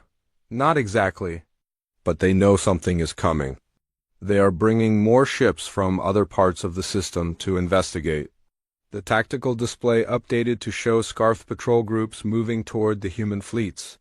Position. About 200 enemy ships were heading their way, expecting to find maybe a dozen vessels at most. How long until they reach us? Admiral Okafor asked. 4 hours at their current speed. Admiral Okafor looked around her bridge at the faces of her crew. They were scared but determined. They knew they were about to fight the largest space battle in human history against impossible odds. Send a message to all ships. We are advancing immediately. If we wait for them to find us, we lose the element of surprise. The human fleet began moving toward Kepler 442b, 312 ships of every size and type, all heading toward a battle that would decide the fate of an entire species. The first contact came. 2 hours later, Captain Liu of the destroyer Shanghai was leading the forward scout group when his sensors detected the approaching Scarf patrol. 50 enemy ships in perfect formation, their black hulls gleaming in the light of the distant star. Enemy contact, Liu reported to the fleet. 50 vessels, heavy cruiser class and above. They have not detected us yet. Admiral Okafor studied the tactical situation. The Scarf patrol was heading directly toward the main human fleet. In 30 minutes, they would be close enough to detect the full extent of the human force. Once that happened, the entire Scarf fleet would know exactly what they were facing. All ships implement Battle Plan Alpha. Scout groups engage the patrol. Main fleet maximum speed toward the planet. The battle began quietly. The human scout ships were small and fast, armed with missiles and railguns. They stayed at maximum range and picked their targets carefully. The Shanghai fired first. A spread of 6 missiles streaked toward the lead Scarf cruiser. The enemy ship's shields absorbed most of the damage, but the attack got their attention. The Scarf responded exactly as Dr. Vasquez had predicted. They formed up in a perfect battle line and began methodical return fire. Their plasma cannons were powerful, but they aimed at where the human ships were. Not where they were going, Captain Liu grinned as he threw his ship into a spinning dive. That no Scarf commander would ever think to try? The enemy's return fire passed harmlessly through the space where the Shanghai had been a second earlier. All scout ships, random evasive patterns. Do not let them predict your movements. The human ships began dancing through space in ways that made no sense to the Scarf. They spun, rolled, accelerated, and decelerated without any apparent pattern. The enemy's perfectly coordinated fire control systems could not track targets. That moved so unpredictably, but the human ships were taking damage too. The freighter Quick Profit took a plasma blast that destroyed her forward cargo bay. The patrol ship Vigilant lost her main engines and began drifting.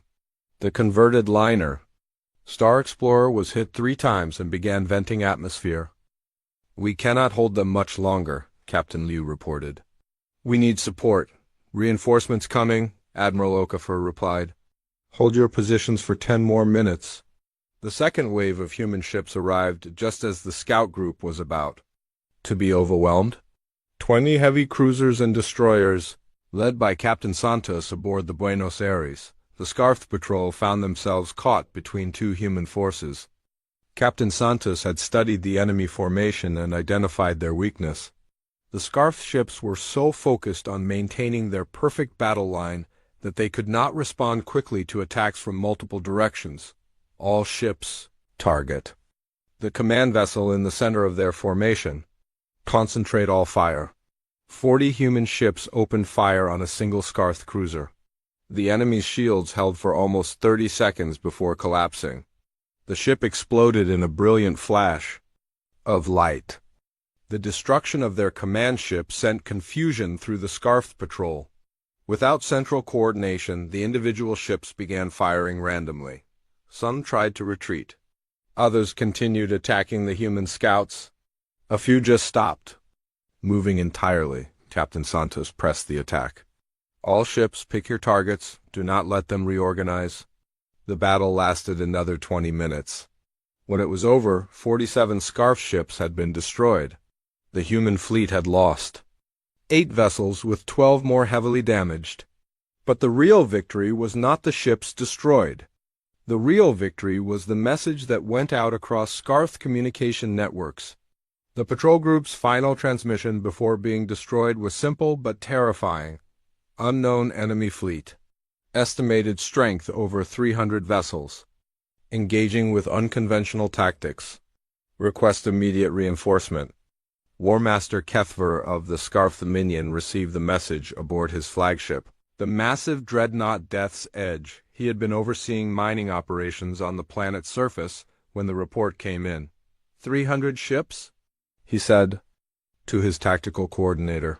What species fields 300 warships in this region? Unknown, War Master. The transmission was cut off before tactical analysis could be completed. Kethver looked at the tactical display showing his own fleet. Over 2,000 ships, the largest force the Scarf had ever assembled. Whoever these newcomers were, they would be destroyed easily. Recall all patrol groups to defensive positions around the planet.